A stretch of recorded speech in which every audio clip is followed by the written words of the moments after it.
Thank you कहानी भाग 7। जैसे कि हमने पिछले भाग में देखा था कि समाचारों में आती हुई दो नन्ही चीतों की माँ बहुत ही उदास बैठी हुई होती है और कुछ खा नहीं रही होती है। अब आगे। तभी मोबाइल का स्विच ऑफ करती हुई सान्या कमरे में घुसी। शायद माँ से उसकी बात खत्म हो चुकी थी। उसके साथ में उसकी आया भी थी। सान्या कह रही थी, तुमने न्यूज़ देखी आया आंटी? हाँ बेटी, चिड़ियाघर से दो छोटे चीते गायब हैं। अनुमान लगाया जा रहा है कि उन्हें किसी ने चुरा लिया है। लेकिन सोचो, कोई भला नन्हे चीतों को क्यों चुराएगा? बेचने के लिए, आया बोली। क्या चीते भी बिकते हैं? सान्या की आवाज में हैरानी थी। क्यों नहीं, लाखों में बिकते हैं। जिसने चुराए होंगे वह किसी भी सर्कस वाले को बेच देगा, मोटी कमाई करेगा। यूं भी कोई सरफिरा अरबपति उन्हें अपना शौक पूरा करने के लिए लाखों में खरीद सकता है। पहले अमीरों के दरवाजे हाथी बनते थे, अब उनकी पशुपाला में चीते क्यों नहीं रह सकता? सही कहती हो तुम, सान्या ने सिर हिलाया। तभी अचानक बिजली चली गई। खिड़की से आते धुंधले प्रकाश में टोकरी की ओर सान्या की आकृति दिखाई दी। वह कह रही थी, आया आंटी, चीतों को बेचना कमाल का सौदा है ना? क्यों नहीं, आया बोली। देखा, डेजी ने दांत पीसे।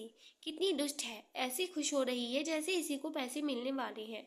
धाड़ की आवाज के साथ एक जालीदार ढक्कन टोकरी के ऊपर लग गया और छोटे छोटे प्राणी टोकरी में कैद हो चुके थे। आंटी, तुम ड्राइवर अंकल से गाड़ी निकालने के लिए कह दो।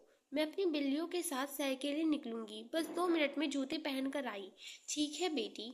अब सानिया और आंटी दोनों ही कमरे से बाहर थीं, पर टोकरी में कैद 6 नटखट बाहर निकलने से लाचार थे। म्याऊं म्याऊं, बिल्लियां कुनमुनाई।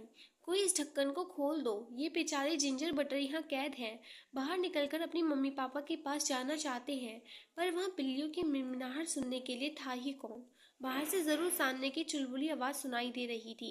एक टोकरी में बिल्लियां 4, चीते होते तो मजा आता यार। सबको कराती शहर की सैर, बेचती तो पाती रुपये 1000।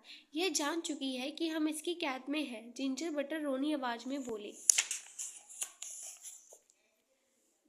कैसे जानेगी? रोजी ने उन्हें लताड़ा। हम दोनों ने पूरी सावधानी से तुम्हें छिपाए रखा है। पर यह वाला गाना क्यों गा रही है? बटर ने पूछा। लालची है इसलिए, डेजी ने मुंह बनाया।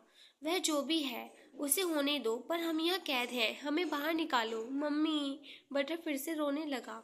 चुप हो जा भाई, जिंजर ने उसे सांत्वना दी। हाँ, क्यों रो रहे हो? तुम तो खुद ही चिड़ियाघर से भागे थे, रोजी ने डांटा। अपनी गलती नहीं देख रहे, बस शोर मचाए जा रहे हो। हम भागे थे तो तुमने क्यों रोका? खाने का लालच देकर कैद करवा दिया, जिंजर चिढ़ गया। जंगल चले गए होते तो कौन से लड्डू लूट लेते, वहां पहुंच जाने पर शहर की खबर मिलती। खैर मानो कि हमने टीवी दिखाकर तुम्हें तुम्हारी माँ की हालत की जानकारी दिलाई, लिली ने ताना दिया। अपनी बात भूल गई? बटर तिलमिला उठा। तुम तो खुद जंगल जाने के लिए तैयार हो गई थी। बड़ी टीवी वाली बनती हो। जंगल में क्या टीवी दिखाने के लिए तुम्हारी सान्या दीदी आती? अरे अरे, आपस में लड़ो मत, पोपी ने बीच बचाव किया। कुछ उपाय सोचो यहाँ से वापस लौटने का। तुम लोग बहुत बड़ी मुसीबत में हो। साना दीदी को सच में जानवरों का बहुत शौक है। यह तो घुड़सवारी भी कर लेती हैं। यदि इसे पता चल गया कि तुम टोकरी में कैद हो तो तुम्हारी खैर नहीं, और यह तुम्हारे गले में पट्टा बांधकर तुम्हें डॉगी की तरह घुमाएगी, या फिर शैम्पू से नहलाकर रंग बिरंगे रिबनों से सजाकर अपनी बिल्ली बना लेगी। जिज्जर बटर की घिग्गी बंद गई। हमें डॉगी नहीं बनना, हमें कैट भी नहीं बनना। हम तो चिड़ियाघर में ही खुश थे, यहाँ कहाँ आप फंसे? चलो बच्चों, घूमने चलो, सान्या की आवाज़ आई। वह ड्राइवर से कह रही थी, अंकल आप बिल्लियों की इस टोकरी को कार की पिछली सीट पर रख दीजिए। अच्छा बेटी, कहकर ड्राइवर ने जैसे ही टोकरी उठाई उसके मुंह से निकल पड़ा, बिटिया आज तो टोकरी बहुत भारी है। हाँ अंकल, आज मेरी बिल्लियों ने मछली ज़्यादा खा ली है, इसलिए उनका वजन बढ़ गया है, सान्या बोली। टोकरी कार की सीट पर रख दी गई। सान्या भी टोकरी के पास बैठ गई, बोली, चलिए अंकल, आज पूरे शहर का चक्कर लगाइए, अभी तो मुझे आइसक्रीम भी खानी है। कार चल दी तो रोजी ने होठों पर अपनी नन्ही जीभ फेरते हुए ललचाई आवाज़ में जिंजर बटर को बताया, आइसक्रीम बहुत ठंडी और मीठी होती है, हमें भी मिलेगी। जिंजर बटर ने मुंह फेर लिया। उनकी भूख प्यास मर चुकी थी। चुप भी रहो, बोपी ने बहन को डांटा। सुनो तो सान्या क्या कह रही है? सब चुप हो गए। सान्या ड्राइवर से पूछ रही थी, अंकल चीते के एक बच्चे की क्या कीमत होगी? 10 लाख रुपए। और 2 की 20 लाख रुपए, अंकल ने बताया। कितनी बुद्धू है, इतना भी नहीं जानती, डेजी बुदबुदाई। चुप रहो, पॉपी ने फिर डांटा तो टोकरी में चुप्पी छा गई। अंकल, यदि मैं चीतों के 2 बच्चे बेचूं तो कितने रुपए कमाऊंगी? सानिया पूछ रही थी। 20 लाख रुपए बेटी। वाह, मजा आ जाएगा अंकल। यदि मुझे 20 लाख मिल गए तो अपनी जिंदगी की पहली कमाई में ही मैं लखपति बन जाऊंगी, और वह भी सिर्फ 10 साल की उम्र में। सानिया बहुत खुश दिखाई दे रही थी। देखो, मैं कहती थी ना कि यह दुष्ट है। देवजी की आंखें चमक उठी। मम्मी, जिंजर बटर के आंसू थमने में नहीं आ रहे थे। चुप रहो, शोर मत मचाओ। तुम खुद ही तो भागे थे। बेचे जा रहे हो तो बिक जाओ। बेच ही तो रही है, मार थोड़े ही रही है।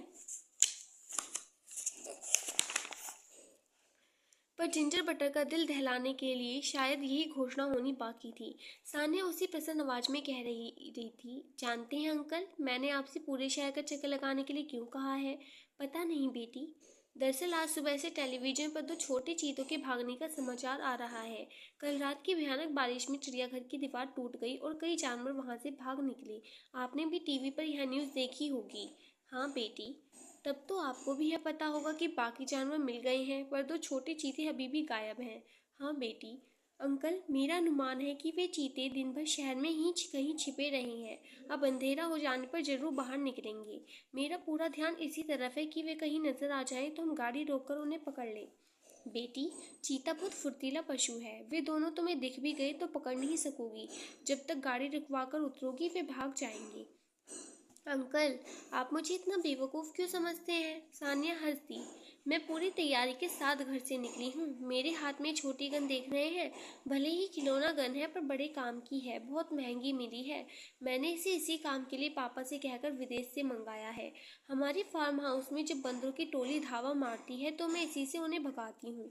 वे इसकी गोली से मरते नहीं हैं, पर एक आध बंदर के चोटिल होते ही बाकी सब डरकर भाग जाते हैं। बस पहले इसी गन से उन्हें चोट पहुंचाऊंगी, फिर भागकर पकड़ लूंगी। यह तरकीब तो सचमुच कारगर होगी, अंकल ने तारीफ की। टोकरी में बैठी चारों बिल्लियों की यह हालत कि एकदम कांप उठी। दोनों छोटे चीतों ने अगर टोकरी का ढक्कन खोलते ही तेजी दिखाते हुए भागने की कोशिश की तो भी पकड़े जाएंगे। यह तय था। बेचारे कहाँ घुमक्कड़ी का मजा लूटने निकले थे, कहाँ इस चक्कर में फंसते चले गए। चारों बिल्लियों को अपने नन्हे दोस्तों पर सचमुच तरस आ रहा था, पर छोटी मालकिन से कुछ कहने का मतलब ना था। दिन भर मोबाइल से फोटो खींचने वाली यह मनमोजी लड़की क्या उनकी बात सुनती? एक बार यदि उनके मन में दोनों छोटे चीतों को पकड़ने और बेचने की धुन समा गई है तो अब मानने वाली थोड़ी ही है। जिंजर बटर के लिए सहानुभूति से भरकर चारों छोटी बिल्लियां भी रोने रोने को आईं। अंकल, गाड़ी रोकिए, सानिया कह रही थी। गाड़ी रुकने पर वह रुपए आगे बढ़ाती हुई बोली, प्लीज जरा सड़क पार करके मेरे लिए आइसक्रीम ले आइए। ठीक है, कहते हुए अंकल नीचे उतर गए। सड़क पर काफी भीड़ थी। मधु आइसक्रीम कॉर्नर पर भी काफी लोग खड़े दिखाई दे रहे थे। अंकल को आइसक्रीम लेकर वापस लौटने में समय लगेगा, यह तय था। सामने की चुलबुली आवाज सुनाई दी, अच्छा प्यारे दोस्तों, तुम्हारे एडवेंचर का समय खत्म। सुबह घर से निकलकर दिन भर खूब घुमक्कड़ी कर ली। अब अच्छे बच्चों की तरह सीधे अपने घर जाओ। देखो, तुम्हारा चिड़ियाघर यह रहा। सानी ने टोकरी का ढक्कन खोल दिया। दोनों चीते हैरान थे। बिल्लियां असमंजस में थीं। यह क्या हुआ? कैसे हुआ? इसकी तो उनमें से किसी को उम्मीद भी ना थी, पर सच्चाई सामने थी। यह कैसे हुआ कि सान्या को उन 2 नन्हे चीतों के बारे में पता चल गया, यह हम आगे के भागों में जानेंगे।